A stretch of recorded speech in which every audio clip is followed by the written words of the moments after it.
अस्सलाम वालेकुम, मैं हूं मंजूर नकीबी। आज आपके लिए लाया हूं ब्रेकिंग न्यूज़ कुवैत से।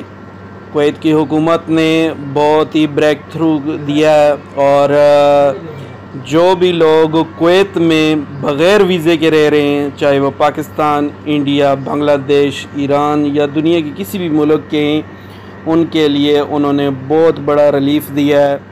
ये आज की ख़बर मैं आपके साथ शेयर करूंगा। आप मेरे चैनल को सब्सक्राइब कर लीजिए। कुवैत वालों ने ये खुशखबरी उनकी सरकारी वेबसाइट पर 2 पेज का ये उनका प्रेस रिलीज़ है, आप उसमें देख सकते हैं। ये खुशखबरी उन्होंने दी है कि 1 अप्रैल से लेकर 30 अप्रैल तक कोई भी अगर कुवैत से जाना चाहेगा तो वो उसके लिए सहूलत देंगे और उसको किसी किस्म का जुर्माना या पाबंदी या दोबारा आने में कोई जुर्माना पाबंदी नहीं होगी और वो आराम से अपने डॉक्यूमेंट्स रेडी करे इस 1 महीने में और वापस अपने होम कंट्री चला जाए।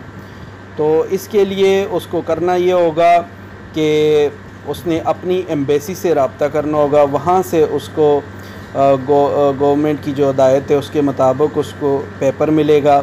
वो पेपर लेके वो एयरपोर्ट पे जाएगा और उसको तमाम सहूलियत नॉर्मल लोगों की तरह मिलेंगी और वो आराम से अपने होम कंट्री चला जाएगा। तो इसी तरह की खुशखबरियाँ आप सुनने के लिए मेरे चैनल को लाइक कीजिए और वीडियो को लाइक करना ना भूलिएगा। इससे मेरी हौसला अफजाई होती है और मैं आपके लिए मालूमाती वीडियोज़ लेकर आता रहूँगा।